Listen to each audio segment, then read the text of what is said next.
I am Eleanor Ellie Thompson, 70 years old, living in a quiet two-story house in Springfield, Illinois. Every morning, when the clock strikes 5:30, I quietly get out of bed, brushing aside the fatigue left by a fitful sleep and nameless dreams. Without a sound, I follow each step of the old wooden staircase, where the traces of time are imprinted along with the lonely footsteps I have walked through for many years. The kitchen, which should be a warm and cozy gathering place for a family, is now just a familiar battle line where I start the new day with a dull routine, preparing breakfast for Frank, my son, Lisa, my daughter-in-law, and two grandchildren, Ava, 14, and Ethan, 16. This house, though seemingly spacious on the outside, was an invisible cage that locked me in, where the eerie silence only made me feel more alone and exhausted, as if I were nothing more than a silent servant, an invisible shadow in my own home. Dawn was breaking, the faint light of a new day trying to penetrate the kitchen window, but it could not dispel the cold that smoldered in my heart. The aroma of coffee spread, the sizzling sound of bacon on the pan rang out. The fragrant smell of toasted bread filled the air. I carefully arranged each plate of food on the table, arranging it meticulously as if the perfection in every little detail could somehow fill the immense emotional void I was feeling. A short time later, hurried footsteps sounded on the stairs, signaling the arrival of the rest of the family. My son Frank was the first to come down, a successful, well-dressed man, but his eyes were always urgent, glued to his phone. He only nodded to me, a bland nod, barely sparing me a glance. My daughter-in-law Lisa followed him. She was always dressed fashionably, carefully made up, and her cold gaze flickered over me, tinged with inexplicable irritation. Ava and Ethan, my two grandchildren, sat quietly at the table, each glued to their phone or tablet screens. Not a word of thanks, not a word of greeting, not a single glance of concern for the woman who had risen at dawn to prepare this meal for them. I sat at the corner of the table, sipping my cold tea, my sunken eyes following their every move, clearly feeling like I was just an invisible waiter. 70 years, my life has gone by, I thought, suppressing a sigh. Every day is the same. I am just a shadow in my own house. Do they see me? Or am I just a cooking and cleaning machine in their eyes? The feeling of loneliness seeped deep, like thorns silently tightening my heart, making me feel like a caged bird. Even if the cage was gilded, it was still a cage. As Frank was getting ready for work, he hurriedly put on his coat and hung it on the sofa. Something fell out of his pocket, a white envelope, half opened. With a motherly reflex, I bent down to pick it up. As soon as my hand touched the contents, I recognized them immediately. They were tickets. I looked closely. 2 tickets to a symphony concert with a picture of a famous orchestra, VVIP seats, and a high price. My heart ached. "Mom, have you seen my car keys?" Frank's voice echoed down, urgent and annoyed at the delay. I hid the envelope behind my back, trying to keep my voice calm. Here you go, Frank." I handed him the keys, my eyes never leaving the ticket in my hand. Frank took it without even looking at me, then hurriedly left without saying goodbye. I stood there alone in the empty living room, the morning sunlight already flooding the house. I silently looked down at the 2 expensive tickets in my hand, my eyes gradually shining with hurt, mixed with cold realization. This was not just a manifestation of the usual indifference, but a sign of an excess of luxury, while I, the one who had devoted my life to them, was living in emotional poverty and barely enough material things to get by. This ticket was not just a piece of paper, it was clear evidence of my son's ingratitude and contempt for his mother.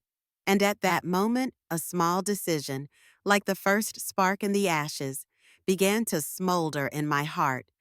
The days passed, and I continued to be drawn into the endless cycle of nameless work. From the early morning until the night fell, my feet did not rest.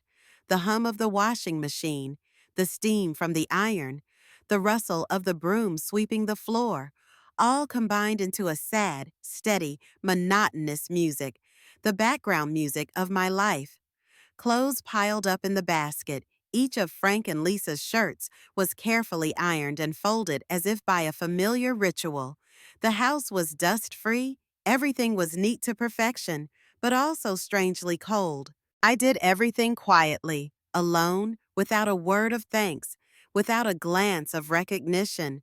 To them, it was inevitable, the default task that I had to take on, as if I was born only to fulfill, only to serve. My hands, wrinkled and thin from years and fatigue, still deftly spread the old tablecloth. Suddenly, my hand touched a corner of the cupboard that had not been touched for a long time. A layer of fine dust covered the surface, and when I wiped it away, a wave of memory suddenly rushed back. I stood still, as if a door in time had just opened before my eyes. I saw myself at 25 years old, sitting in a sunlit room, in front of a canvas placed next to the window. At that time, I was a young girl with a passion for art in my heart, eyes shining with ambition. My hands glided lightly on the canvas, painting a picture of a bright yellow sunflower field under a blue sky. Next to me were a stained easel, old art books, and unopened tubes of paint. I dreamed of becoming a painter, a free artist, living a colorful and unconstrained life. At that time, I believed that just by painting, I would be happy. Back then, I was a girl with big dreams, I thought, my voice heavy with emotion. I had my own world, colorful paintings, emotional brushstrokes. But then, becoming a wife, a mother, a grandmother, all of it was like a wave that crushed that dream. The paintbrush lay quietly in the drawer, replaced by brooms, towels, pots, and pans. The memories faded. I returned to reality. The cold kitchen with dim light. I sighed, my hand gently stroking the table as if to soothe an unnamed pain. Regret was clearly etched on my face, like the traces of time, an indelible mark. I had sacrificed everything, put aside my true self, to live a life that I no longer recognized myself in. As the afternoon wore on, I stepped outside and walked to the local grocery store to prepare dinner. I pushed my cart slowly, my mind wandering between the shelves. Thoughts of my youth, of my old dreams, kept coming back like sharp fragments cutting into my heart. I wondered, could my life have been different? Suddenly, a familiar voice rang out, pulling me out of my thoughts. "Ellie, long time no see." I turned around. It was Martha, my high school best friend. She still looked radiant despite her age. Her silver hair was neatly curled, and her eyes still had the same mischievous, sharp look. She came closer and hugged me tightly. "My goodness, Ellie, you look so thin and tired," Martha said, her eyes flickering with pity. "How have you been? Are you okay?" I tried to smile, a smile that was as crooked as a familiar mask. "Oh, not bad. I'm still around to take care of the kids." Martha looked at me, her eyes soft but filled with concern. "Just for now?" Ellie used to be full of energy, passionate about art, full of ambition. Looking at you now, are you living your own life, Ellie? Martha's question fell like a broken bell in my heart. I stood still. Live for yourself? I had never thought about that. For years, I had only known how to live for my children and grandchildren, for responsibilities as a matter of course. I had never asked, what do I want? What do I need? Am I happy? Martha's question seemed to awaken a sleeping part of me, the real me, the dreamy artist Ellie of old. I stood still in the supermarket amid the silent aisles. The cart was still empty, but my mind was full of thoughts. Martha's words echoed in my head like a seed sown in barren soil, a seed of awakening. I realized I had never truly lived for myself. I had let the years steal my identity, let responsibilities suffocate my dreams. And now, A fragile light, flickering but resilient, was beginning to flicker. Maybe it was time for me to ask questions. Maybe it was time for me to find a way out of the invisible cage that had imprisoned me for so long. The pressure of Ava's 14th birthday party weighed heavily on my shoulders. I had spent the day scrambling to clean every crevice of the walls and prepare the food to everyone's liking. Now I was bustling around the cramped kitchen, sweat beading on my forehead, trying to finish making Lisa's elaborate cream of mushroom soup. My hands shook as I chopped vegetables, and a sharp pain in my chest made me pause. I put my hand over my chest and frowned. It's probably just stress, I told myself, but I could hear the doubt in my voice. I was used to ignoring the signals from my body. In this family, my health always came last. Suddenly, hurried footsteps sounded behind them. Lisa appeared in the kitchen, her sharp eyes scanning the boiling pot of soup. Her face was filled with annoyance. "What are you doing?" Her voice was high and sharp, as if I had just made a terrible mistake. "This soup calls for low-fat cream. Ava hates the richness of regular cream. Remember what I told you? You always get everything wrong." I turned back, my eyes weary as I met hers. "I'm sorry, Lisa. I thought this was fine." I tried to explain, but before I could finish my sentence, she interrupted, her voice harsher. "No, you ruined it. Do it again right now." The criticism cut deep into me like cold knives. I felt like a stranger in my own kitchen, useless, lost. Even a simple soup was not to their liking. It took all my strength not to burst into tears on the spot. The dull pain in my chest returned, this time more pronounced and painful. I took a deep breath, trying to open my chest, but something was pressing down on me, making it difficult to breathe. The doorbell rang repeatedly. Guests arrived one after another, the house filled with laughter and loud music. The party atmosphere was overwhelming, a stark contrast to the fatigue that weighed on me. I carried the soup to the table, my head dizzy, my steps unsteady. The room before me seemed to be spinning, the lights flickering and blurring amid the chaos of noise. I walked through the living room, where Frank and Lisa were chatting and laughing with the guests. Their faces were radiant, oblivious to my exhaustion. Ava was happily opening presents, giggling constantly. No one looked at me. The woman had silently prepared everything. Now only the hot tray was shaking in her hands. Suddenly, a sharp pain shot through my chest, like a hammer. Everything stopped. I tried to breathe, but the air was gone. Empty. My hand dropped. The plate of soup fell from my hand, hitting the floor, shattering with a deafening clatter. The room fell silent. The music stopped. All eyes turned to me. Frank and Lisa turned around, stunned, their expressions changing from joy to horror.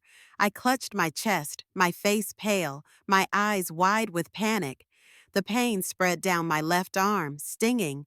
I felt as if my whole body was falling apart, without any strength left. My legs gave out. My body collapsed on the cold tile floor. "Mom, what's wrong?" Ava and Ethan shouted, their voices shaking in panic. Frank and Lisa rushed over in panic. Lisa stuttered and called for help, her voice trembling as if she was about to cry. Frank stood there, his face pale, as if for the first time he saw me, not as the unpaid maid in this house, but as a person in pain and collapse. The red and blue lights of the ambulance flashed outside, illuminating the frightened faces of the children. The sound of the siren pierced the bright birthday party, signaling that something serious had just happened. I was placed on a stretcher, my vision blurred, everything around me was dark. I thought that was the end of my life, but it wasn't. It turned out that it was just the beginning. A door had just opened, leading me to a new chapter that no one expected, a chapter of awakening and irreversible change. After 2 days of being immersed in the darkness of unconsciousness, I gradually woke up. The cold white light from the ceiling lamp of the intensive care unit pierced my eyes, forcing me to squint. The steady beep, beep sound of the machine beside my bed reminded me that I was still alive, even though my body was exhausted and aching to the core. My chest felt like someone had placed a large rock on it. Each breath was heavy and painful. I tried to move my fingertips and felt the IV lines, electrodes, breathing tubes wrapped around my body as a reminder I had truly reached the most fragile threshold between life and death. A figure gently walked towards the bed. It was Nurse Sarah, a middle-aged woman with neatly tied black hair, kind eyes behind thin glasses, and a gentle smile like the morning sun. She looked calm and professional in a clean white uniform. "Hello, Mrs. Ellie. You're awake. How do you feel?" Her voice was as light as the wind blowing across the lake. Sarah checked the medical indicators, changed the IV bag. Every movement was quick, precise, and full of care. I could only nod slightly, breathing lightly as if afraid that any strong movement would awaken the pain lurking under my chest. But Sarah did more than just do her job as a nurse. She took the time to talk to me, with a rare interest. She asked me what kind of books I liked, if I loved plants, what I dreamed of when I was young. Then she told me small but honest stories about her life, about long nights, difficult patients, and rare moments of peace. Sarah's simplicity was like a cool stream flowing through the dry land in my soul, a place that had not been watered with tenderness for too long. She was more than just a nurse. She was the first friend who listened to me with all her heart, something that even in my own family I had never had. During the days in the hospital, Frank appeared only once. He walked into the room like someone who had just dropped by, standing in the doorway, not approaching. "Are you feeling better, Mom? I'm very busy. I still have a lot of work to do at the company. Remember to eat well to get well soon." His voice was flat and mechanical, his eyes glued to the phone screen. Just a few superficial questions, and then he turned and left, as if my presence was a task that needed to be completed. Lisa and the two children, Ava and Ethan, did not come at all. I lay still, watching the door close behind Frank, my heart cold. Alone in the white room, I listened to the emptiness creeping through my soul like a shapeless sound. That afternoon, as I was dozing off on painkillers, a familiar voice drifted from the hallway outside. The door was ajar, and I heard the words as clearly as if someone were speaking right next to me. It was Frank's voice, grunt, annoyed. "Lisa, don't worry. She's fine. The doctor said it was just a mild heart attack. Can we go to Florida now? It's just a small problem, not worth postponing the vacation." I opened my eyes wide, my breath caught. A little trouble is not worth it? The heart attack that almost killed me, but to Frank, it was just a nuisance that got in the way of his vacation plans. Tears could not be held back, silently rolling down my cheeks. Each drop was a deep cut into my heart, not because my body was in pain, but because my soul was betrayed. Everything I had hoped for, tried to preserve in this warm home, all shattered like the soup that day. It turned out I had never really belonged to them. I lay still, staring at the ceiling, glowing with light. There were no more tears, just emptiness and a strange sense of awakening. Frank had said what I had always feared was true. I was no longer an important part of their lives, but instead of collapsing, I felt something else spring up inside me, like a sprout growing from the ashes. A new Eleanor, no longer weak, no longer resigned, was emerging, nurtured by my own pain. In the cold hospital room, I knew one thing. It was time for me to live for myself. After the shock of Frank's words, I fell into a terrifying silence. I didn't bother to say anything, didn't want to answer anyone. For hours, I just lay motionless, my eyes staring blankly out the foggy window of the hospital room. Sarah, with the sensitivity and subtlety of an experienced nurse, quickly realized the change in me. She didn't ask any questions, just sat quietly next to the bed, then gently held my wrinkled hand. The warmth from her palm spread to me, like a small stream flowing through the cold winter. Small but enough to make my heart flutter. Ellie, is there something you want to tell me? Her voice was soft, but filled with genuine concern. I can see you're upset, and I think it's time you faced reality. Your family. They don't treat you like family. They see you as a silent servant, an investment that doesn't pay off. They don't love you, at least not in the way you deserve. I know it's a harsh truth, but you have to face it. Sarah's words were like a knife cutting into the fabric of illusion I'd carefully woven all my life. Strangely, instead of causing more pain, they brought me an indescribable relief, as if someone had just removed a mask that had been glued to my skin. I trembled, my lips moving. They, they're going to Florida without me. Frank said I was just a little trouble. My voice caught, falling like a shard of glass in the quiet room. Sarah sighed, her eyes glinting with pity. See, you gave everything for them, and this is what you get in return. You lived your life for others. But what about you, Ellie? Have you ever asked yourself what you want? What dreams have you forgotten? Her question was like a wake-up call, ringing from the deepest part of my soul. I closed my eyes, trying to search for dusty memories. Old images emerged, like a slow-motion film recreating each piece of my life. I remembered the quiet house every afternoon, where I sat alone listening to the ticking of the clock, peeling carrots, thinking about the unfinished paintings. I used to want to buy a new set of brushes, used to long for an art class, used to long to hold a brush and paint landscapes like when I was in my 20s. But then again and again, I put it off because I had to save for the kids, because it wasn't the right time, because I was too old. Now I understand, those were just excuses to hide my fear of living for myself. I remember clearly the old basement in Springfield that was my secret studio. In a dark corner, there was a faded cardboard box filled with half-finished sketches, dried tubes of paint, and forgotten dreams. I saw myself at 20 years old, eyes sparkling, brushes in hand, a smile forming as my first painting began to take shape. That image, so buried, is now vivid and clear in my mind. The paintings, I buried them for so long, a voice echoed in my head. I lived for art. I loved it like I loved breathing. And then the anger, the regret, the pent-up love, all of it came together, creating a raging fire. I opened my eyes. For the first time in days, they were no longer wet and tired, but lit with a new light, determination. I held Sarah's hand tightly, my voice hoarse but unwavering. Sarah, you're right. I've been living in a delusion for too long. I've raised Frank to be selfish because I've always tolerated him and called it love.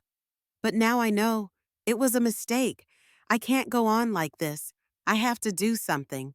I have to change. It was no longer a question. It was a statement. The first statement of a woman who had just pulled herself up from the deepest depths. The pain no longer drowned me, but became fuel for a smoldering fire. I saw the truth, naked and cold, and I decided, from now on, no one would have the right to make me feel small again. The journey to give my life back to myself, not through hatred, but through rebirth, had begun. I would no longer be a shadow. I would be Eleanor Thompson, a free woman, an artist of my own destiny. I had gradually recovered from my heart attack and was well enough to be transferred to a regular ward, although my body was still tired and weak. But my physical weakness could not extinguish the fire that was burning inside me, the fire of awakening and determination to take back my life. I was alert every minute and every hour, no longer the woman who lay quietly waiting. One morning, as I was dozing off, I suddenly heard Lisa's voice coming from the hallway outside, high and clear, as if she was trying to make someone in this ward hear it. "Frank, are you sure? She's so sick. We should take control of her bank account. It's for her health, after all. I've talked to a lawyer. If she's not in her right mind, we can apply for guardianship. Each word was like a knife to my flesh. My heart sank, then pounded so hard it felt like it was going to burst.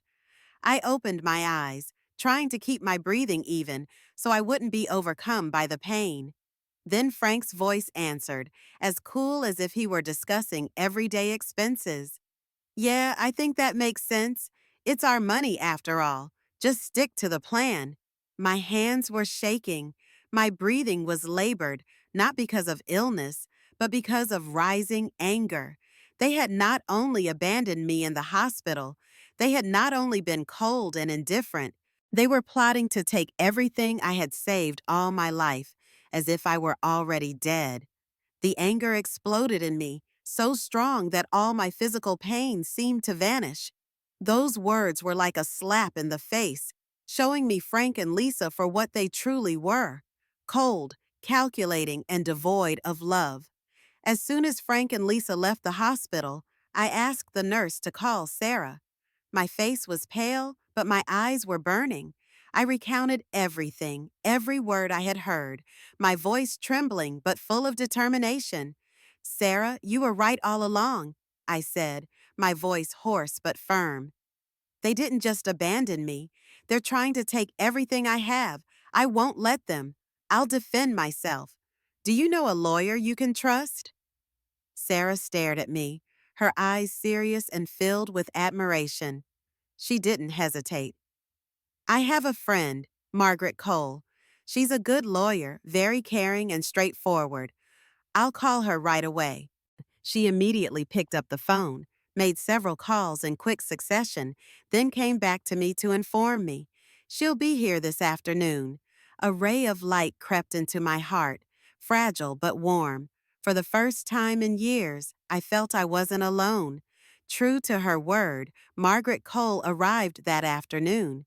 She was a woman in her 50s, sharp-looking, meticulous in every detail.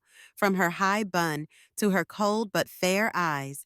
She sat by my bed, her notebook open, her eyes ready to listen. I told her everything: my past of abuse, Frank and Lisa's coldness, and the plot to seize the property I'd heard of that morning. Margaret was silent throughout, taking careful notes, not a single expression of superfluous emotion. When I finished, she raised her head and looked straight at me. "Ellie, I understand your situation. We will take steps to protect your assets and ensure that your right to decide your own life is not taken away.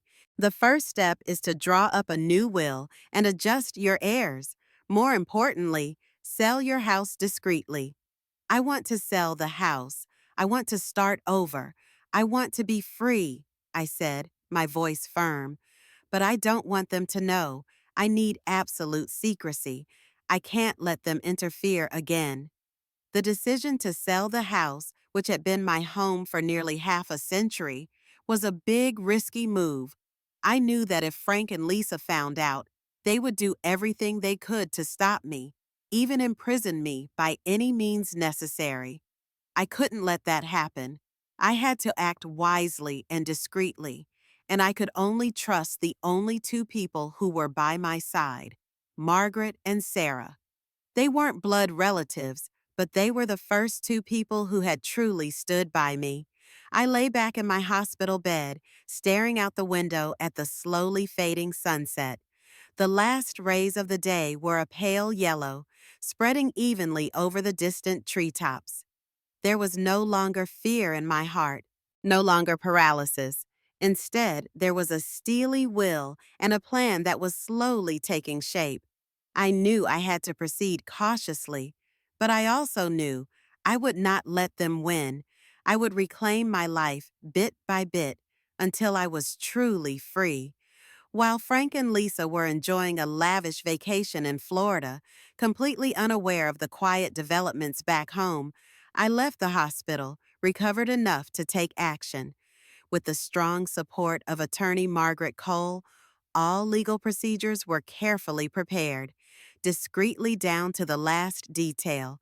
I wanted everything to be done quickly, quietly, without leaving any trace that might arouse Frank and Lisa's suspicions when they returned. On a mild morning, when the sky was blue and the sunlight was gently filtering through the treetops, I set out with James Carter, a real estate agent Margaret had trusted. James was in his 50s, calm, professional, and extremely personable. His genuine smile and gentle way of talking made me feel immediately at ease. We drove along the winding coastal road, where pretty wooden houses nestled on the hillsides, overlooking the vast ocean. The waves lapped like a gentle song, and seagulls soared across the blue sky, calling to each other with clear calls. I took a deep breath of the cool, salty air, feeling as if all my burdens were being carried away by the wind. My soul, for the first time in years, felt cleansed. James took me to see several houses in Havenport, a small coastal town in Maine that was as stunning as a postcard. Each house had its own character, but none of them really moved me. Though they were comfortable, spacious, and airy, they were missing something, a sense of belonging, a soul I couldn't quite place.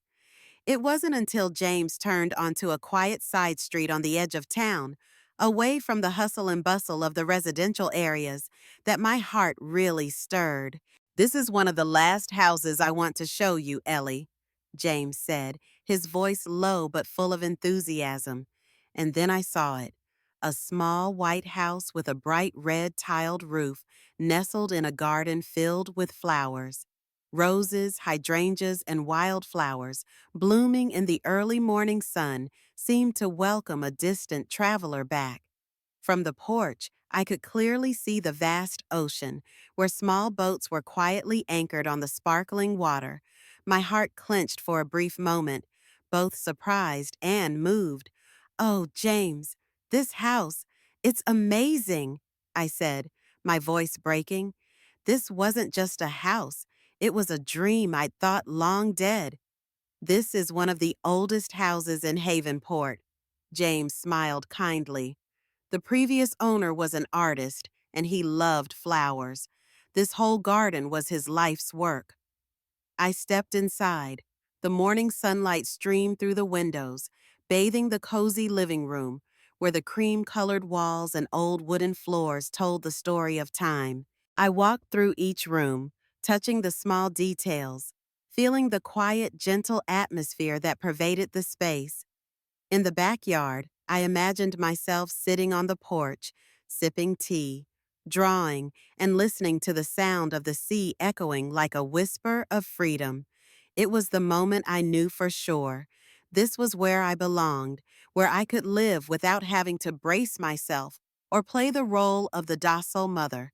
I stood on the porch, looking out over the vast ocean, where the horizon seemed to melt into the deep blue. Before me was a momentous decision, leaving the house in Springfield, where I had lived for most of my life, where memories, both sweet and bitter, were stored. Letting go of the past was not easy, but it was necessary if I wanted to truly live my own life. I knew that when Frank and Lisa returned, they would be furious. But fear was no longer a chain that bound me. Instead, I had in my heart the steadfastness of a woman who had risen from the depths of her brokenness. A sea breeze blew by, ruffling the silver hairs on my forehead. In that moment, I felt a rare peace, as if my whole life had finally found a worthy home. This was more than just a home. This was a new chapter, a declaration of freedom and courage. I would live my life the way I chose, without anyone else's control, without being someone else's shadow. I was ready, and this time I would not look back. Thanks to the dedicated and discreet assistance of attorney Margaret Cole and real estate agent James Carter, the entire process of selling the Springfield house went incredibly smoothly. A wealthy couple, Mr. and Mrs. Harris, bought the house for a high price. They were polite people, interested only in the prime location and classic architecture of the house, completely unaware of the secret story behind my decision to sell. All legal documents were handled quickly and absolutely confidentially, leaving no detail that could arouse suspicion from Frank or Lisa when they returned. At the same time, the purchase of the small house in Havenport was completed. My secret dream had finally come true. In my last days in Springfield, I spent time packing away my most essential belongings. I didn't bring much, just a few reminders, mementos that couldn't be measured in money, things that held deep personal value. I opened the old wooden box I'd kept for years. Inside were unfinished paintings, sketches that still smelled of charcoal ink, and a few thin, time-stained diaries, silent fragments of a hidden inner life. I held each item as if touching a part of my soul. Another small wooden box contained a set of worn brushes, a few tubes of dried paint, and my first sketches, evidence of a passion that had burned within me but had been suppressed for too long. I touched each brush, each tube of paint, as if awakening the dormant emotions in my heart. This is all that truly belongs to me, I whispered, my voice as soft as mist. Dreams, desires that were once forgotten. Now it's time for them to come back to life. I packed them carefully into a small suitcase, handling them gently as if afraid of breaking a fragile part of my memory. That night, my last night in this house, I sat in the familiar kitchen, the place that had witnessed years of silent sacrifice for my family. It was here that I cooked thousands of meals, swallowed my tears, and pretended to be strong with every breath. Now, in the eerie silence, I wrote 3 letters, one to Frank, one to Ava, and one to Ethan. I had no hope for Frank and Lisa, but I still wanted to plant a seed of awareness, especially for Ava and Ethan, the children who still had a future ahead of them. In my letter to Frank, I kept my tone calm and clear. No anger, no blame, just the raw truth that cut deep. Frank, my son, I used to think that I could live like a shadow, serving you and your family in silence, giving up myself and my own dreams to keep the peace. But you forgot who I was. I heard your phone call with Lisa. I couldn't believe that you were trying to take my money. I'm sorry, but I can't go on like that. I sold the house. You and Lisa will have to fend for yourselves. I just hope that one day you'll understand what true sacrifice is and find peace not in what you take, but in what you give. The letter to Ava and Ethan was gentler, sadder, but still hopeful. Dear children, Ava and Ethan, I know you are too young to understand all that is going on, but I believe that if you keep kindness and gratitude in your hearts, you will grow up to be good people. I love you very much. I have left a small amount of money in your account to support your future education. Be kind, be happy, and if you can, keep me in a small corner of your heart. Leaving without saying goodbye was not an easy decision, but I knew that any confrontation would be followed by anger, tears, and false pleas. I needed decisiveness, needed an escape that no one could stop. It was the only way for me to cut the chains and regain my freedom for the first time in my life. I folded the 3 letters, put them in separate envelopes, and placed them neatly on the kitchen counter, where they would be most visible. The house was now empty, strangely silent, with only faint traces of a life that had once existed there. I looked around one last time, not shedding a single tear. There was only calmness, determination growing inside me. I turned away, not once looking back, because I knew this time I was doing the right thing. For myself. Dawn was breaking over Springfield. The first rays of the new day filtered through the windows, casting a soft light on the cold brick of the empty kitchen of the old 2-story house.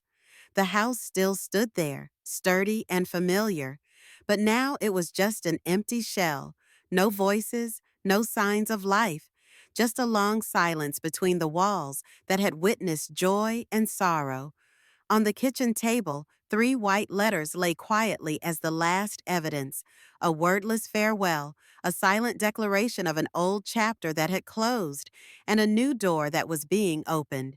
At the same time, hundreds of miles away, at a deserted bus station in the suburbs, I boarded a long-distance coach. I had only a small suitcase and a wooden box of drawing materials in my hands, the only two things that had real value to me at that moment. Next to me, Margaret Cole, a dedicated lawyer, and James Carter, a sincere broker, were waiting to see me off. Their eyes were filled with trust and sympathy, without much need for words, just the presence of people witnessing a life turning a new page. Have a safe journey, Ellie. Margaret smiled warmly, her voice as soft as the farewell of an old friend. Now you will live for yourself. James Carter patted me on the shoulder, his eyes soft. Welcome to Havenport, your true home. This is the moment, my inner voice said, clear and decisive. The moment I am truly free. The car rolled slowly away from Springfield. I looked out the window, where familiar sights were fading into the morning light. Old streets, old trees, faces I'd spent years trying to please. All of it receded into the distance, fading into faint dots in the rearview mirror. There was no regret, just a strange sense of relief in my chest, as if a heavy stone had been lifted from my heart after decades. After a long journey filled with hope and renewal, I arrived in Havenport. James Carter met me at the bus station and took me to the small white house by the sea that would become my new home. The house was cozy and gentle, with a garden full of blooming flowers and the sound of the waves lapping the shore like a gentle lullaby. The air smelled of pine mixed with the salt of the sea, a scent of purity and new beginnings. I entered the new house, placing my suitcase and my sketchbook on the light wooden floor. Without hesitation, I went straight to the porch, opened my chest, and breathed in the fresh sea air. The cool breeze brushed against my skin, bringing with it a sense of aliveness I hadn't felt in years. For the first time in years, I felt a real sense of relief, a sense of letting go, of breathing with myself. No more nagging, no more judgmental eyes, no more sacrifices that seemed like obligations. Just me and the vast ocean of silence that opened before me. I stood on the porch, quietly watching the sunset gradually fall on the sea. The sky transformed brilliantly, from turquoise to warm orange, then deep purple like a vivid painting stretching to infinity. The sunlight reflected on the water, shimmering like gold. Above, a few seagulls circled freely, leisurely in the wind, just like me at this moment, having just escaped the invisible cage that had imprisoned me for so long. My face no longer had a gloomy expression, only peace remained, and a radiant light from within, hope. I had found my true peace. It was not just the end of a life of submission and suffering, but the beginning of a journey of true living, living as my true self, with my old dreams waiting to be revived. At that moment, I knew I had made the right choice. My life, after all, was finally truly mine. I quickly adapted to my new life in Havenport. Every morning, I was no longer awakened by the urgent alarm clock or the hurried footsteps of Frank's family. Instead, I was awakened by the gentle sound of the ocean waves gently lapping at the shore and the chirping of birds outside the window. The morning sunlight filtered through the curtains, bathing the small room in a soft yellow light, making everything strangely warm. I took deep breaths of the salty sea air, the faint scent of flowers from the small garden, a feeling of relaxation I had never experienced before. The silence here was not emptiness, but the sweet peace I had always longed for. I spent a lot of time tending to the garden, full of roses, hydrangeas, and other colorful wildflowers that the previous owner had diligently cultivated. My hands, used to busy cooking and cleaning, now gently caress each petal, meticulously picking off the withered leaves. My face lights up every time I see the green buds stretching out in the early morning sun. Afterwards, I often leisurely stroll along the beach near my house, letting the cool sand under my feet and the gentle sea breeze blow through my hair as if caressing a newly healed soul. The passion for painting, which had seemed to have been dormant after years of neglect, now arose with a vengeance. I opened the old wooden box that held faded brushes and cracked tubes of paint. I meticulously cleaned each brush, bought new paint, and began painting again. Each stroke of the brush I put on the canvas seemed to wash away the months of suffering, to breathe life into my heart that had never been spoken. The paintings gradually emerged, resplendent with the blue of the ocean, the yellow of the sun, and the colorful flowers and leaves in my garden. I was no longer painting unfamiliar scenes. I was painting my real life, painting the familiar, genuine things in Havenport. I signed up for an art class at the local community center by the Center, where I met people who shared my passion. They were all in their 60s, but their eyes were still sparkling with enthusiasm, and their hands were still full of creativity. We talked, learned, and laughed every class. It became the hours I looked forward to most each week. I also quickly became friends with the simple neighbors in this small town. They were simple fishermen, talented wood craftsmen, or retired teachers with kind eyes. They often brought me cakes, invited me to drink tea, told me stories about the fishing village or old memories. In each story, I felt the attachment and sincerity, a feeling that I thought I would never have the chance to know. I began to feel that I belonged here, like a piece of a puzzle fitting perfectly into a peaceful picture. One afternoon, while sipping a cup of hot tea at a seaside cafe, my eyes silently watching the boat slowly drifting offshore, a familiar voice rang out behind me. "Ellie, what are you doing here?" I turned around and was shocked to see Nurse Sarah standing there, smiling brightly. "Sarah? Oh my gosh, what are you doing in Havenport?" Sarah came over and hugged me warmly. "I just moved here to work at the local hospital. When I heard you were moving here, I had to find you." We hugged each other for a long time, as if all the pent-up emotions suddenly burst out.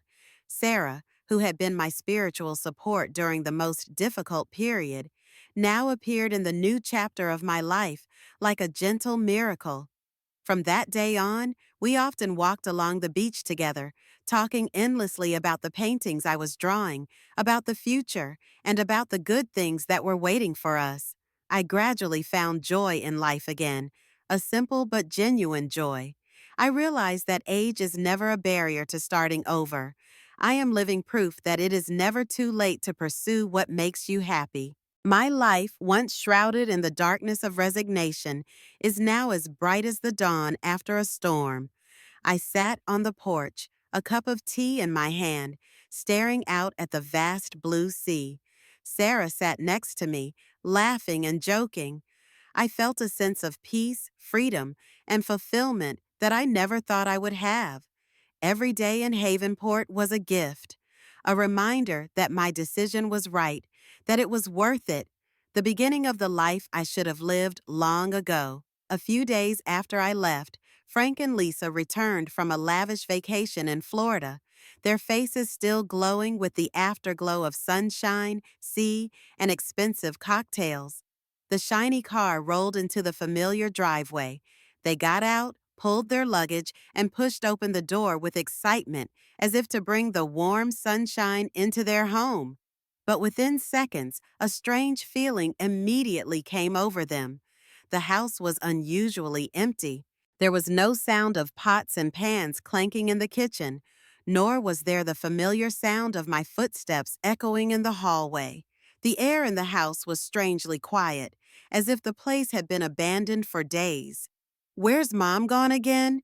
She must have run off to the church or the nursing home," Frank muttered, annoyed and confused when I didn't come to greet him. He walked quickly into the kitchen, where I was usually when they got home, and it was there that he made his surprise discovery. 3 white envelopes lay on the table, neatly arranged, as if awaiting this discovery. Frank picked up the one with his name on it, frowning. Lisa stepped forward, squinting at her husband. Frank tore open the envelope, and as he read the first few lines, his expression changed instantly, from indifference to confusion, then pale with shock. What? Frank roared, his voice hoarse with shock. She sold the house? Where did Mom go? Assets? What did she say? He shouted the last words of the letter, as if he couldn't believe his eyes. Lisa quickly snatched the envelope from her. Her carefully made-up eyes widened as she skimmed through each line. When she finished, she shouted, her voice high and harsh like a siren. That old woman, is she crazy? Selling the house without asking anyone? She must be really sick. How dare she leave like that? She stomped her feet on the floor, her face contorted with anger. Lisa's anger flared up like a fire, burning away all reason. Frank picked up the letter and read it again, but this time the anger was replaced by a sense of emptiness. He sank back into his chair, his hands hanging down. His voice was low, tinged with something like regret. She knows everything. About the accounts, about the plan we discussed. This is how Mom responded. He looked around the house, once a refuge, now cold and desolate. No more warm dinners. No more old hands carefully cleaning every corner. Everything familiar was gone, along with the woman they had once considered a nuisance. A sense of loss crept silently into Frank's heart, like a mist covering his pride. Lisa was in complete denial. She paced around the kitchen like a wounded animal, pointing and screaming. Revenge for what? What right does she have? Who was the one who had to shoulder all the blame? It was us. She was the selfish one. What now? Where are we going to live, Frank? Her voice was high-pitched and sharp, completely denying her responsibility. In Lisa's mind, all disasters were caused by others, and this time I was the biggest thorn. Just then, Ava and Ethan walked in, bags of souvenirs in hand, eyes filled with excitement after their trip. But when they saw their parents arguing in the empty kitchen, their expressions changed. They looked around. The house was no longer the same. The familiar objects were gone. Tension filled the air. The contrasting reactions between Frank and Lisa clearly showed the rift in their relationship. Frank, despite his calculations, still had the sense to feel the pain of loss. He felt a glimmer of regret, an emotion he had not expected. Meanwhile, Lisa was completely consumed with anger, with no room for sympathy or acknowledgement of her mistake. For her, losing her house was simply losing an asset, nothing more. Frank sat there on the old sofa, his head bowed, his shoulders slumped as if he were carrying a burden. Lisa paced back and forth as if searching for a door out of the nightmare, but anger obscured all escape. The house, once peaceful, was now filled with chaos and despair. Their lives had been torn apart, and the worst part was there was no one to blame but themselves. They are entering a new chapter, one of consequence, of loss, and of forced awakening. The months that followed were extremely difficult for Frank and Lisa. Their once proud symbol of stability and status, the two-story house they had been proud of, was sold. After debts and expenses, there was barely enough money left to maintain their old lifestyle. They were forced to sell almost all of their valuables to make ends meet. Frank's once proud, shiny car was also mortgaged or sold off. They eventually moved into a small, cramped, uncomfortable apartment in a drab, lifeless neighborhood on the edge of town. The new life was a shock to both of them. Frank, who had always valued his career and his appearance of success, now had to work twice as hard to pay the bills. He often came home exhausted, his eyes glazed over, his face lined with fatigue and thought. Lisa, who had been used to relying on me to take care of everything, now had to do it all by herself, but she was clumsy and awkward, having never really learned to live independently. The apartment was always messy, with piles of stuff, not a bit of order. I imagined her struggling in the cramped kitchen, the dishes burnt on the pan, the smoke billowing and the fire alarm blaring. Lisa stared at the washing machine with a confused look, not knowing which button to press, and ended up having to lug the clothes to the laundromat, another expense added to an already difficult life. Mom's not here anymore. I don't know what to do. I heard Frank sigh one heavy evening. He had just come home, his shirt wrinkled, his eyes weary as he took in the mess of the apartment and Lisa's endless wailing. We were used to Mom taking care of everything. Now, his voice was tight, as if the regret had risen too quickly, leaving the words stuck in his throat. My selling the house and changing the will was a direct blow to Frank and Lisa's carefully calculated financial plan. They were completely deprived of the large inheritance they had relied on to maintain the lavish lifestyle they had taken for granted. They realized, belatedly, that their neglect and selfishness had cost them not only their mother, who had quietly cared for them, but also the stability and comfort they had taken for granted. Despite the abuse I had suffered, my love for Ava and Ethan remained strong.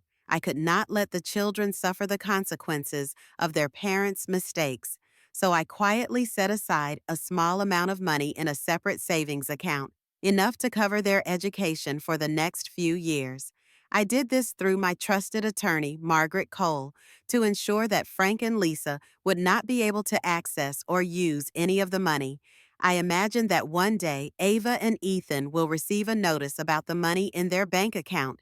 They will probably be surprised, even bewildered. She really did that for us? One of them might ask when they grow up and understand what happened, even when we ignored her. The money is not just a monetary support, but a silent reminder of unconditional love. It is a lesson in tolerance and kindness, something I hope they will understand as adults. My decisive action forced Frank and Lisa to face themselves. Although they had not really changed, still whined, still tried to find ways to blame. The loss of my protection had left them with no choice but to learn to stand on their own 2 feet. This was a fitting punishment for their carelessness, but also an opportunity for them to learn and, if they were brave enough, to change. Frank and Lisa sat in silence in their cramped apartment. The space was stifling, alien, a stark contrast to the spacious house they had once called home. Lisa was still angry and grumbling, but Frank's eyes showed remorse with each passing day. Their lives had been turned upside down, and now they had no one to blame but themselves. It was the price they had to pay, a bitter lesson that life would repeat over and over again until they finally listened. It has been 2 months since I moved to Havenport, and every day here is like a gentle gift that life gives. Life here is like a gentle melody, a blend of serenity and joy. Every morning when I wake up, I listen to the rhythmic sound of the waves lapping against the sand, the seagulls echoing in the deep blue sky. My heart is filled with peace. In the mornings, I sit by the window, drawing vast ocean scenes, colorful paintings that carry the breath of freedom and inner light. The hands that used to be busy with cooking and cleaning now move leisurely on the canvas, creating works filled with emotion and revival. In the afternoons, I spend time in my small garden, where I grow proud roses, soft hydrangeas, and colorful wildflowers. The sweet scent of the flowers blends with the salty scent of the sea, creating a strangely relaxing atmosphere. I often take walks on the soft sand, letting the sea breeze caress my hair and listening to the rhythm of nature in harmony with my heart. In the evenings, I read books or sit and chat with Sarah, my new best friend. She works as a nurse in town and often visits my house. Our conversations are always gentle, sincere, and filled with laughter. I feel like I belong here, a warm community where people treat each other with sincerity and kindness. I also joined a local art club where I found friends who shared my passion for painting. We shared techniques, commented on each other's work, and had inspiring get-togethers. No more loneliness, no more feeling left out. I felt accepted, loved, and most importantly, allowed to be myself. One afternoon, as I sat on the porch, a cup of hot tea in my hand and my eyes on the distant sea, Margaret Cole came to visit. She handed me an envelope. "Ellie, this is a letter from Frank. It came through my office." I took the envelope, my hand touching my son's familiar handwriting. A moment of hesitation passed. Old memories came flooding back. The years of sacrifice for him, the cold words, and the painful rejection. But instead of anger or sadness, I smiled, a smile of relief, not of resentment, but of letting go and understanding. I put the letter on the table without opening it. "Thank you, Margaret. I'll read it later," I said, my voice calm. I didn't need to know the content right now. I no longer expected remorse or forgiveness. Whether Frank was sorry or not no longer determined my peace of mind. What mattered most was that I had taken back control of my life, had removed the invisible chains that had bound my heart for so many years. I continued to live life to the fullest, embracing every simple moment in Havenport, from the sound of the waves to the scent of flowers in the wind. I realize that the journey to find myself is a long and difficult one, but I am on the right track. I have learned to live for myself with a peaceful mind and an open vision looking ahead. As the sun slowly set, the sky was dyed in soft shades of orange, pink, and purple. Ellie and Sarah sat on the porch, admiring the beautiful scene together. The sea breeze blew gently, carrying the salty scent of the ocean and the gentle scent of flowers from the backyard. I smiled, the smile of someone who had finally found freedom and knew that this life, after all, truly belonged to them. Thank you for listening to my story.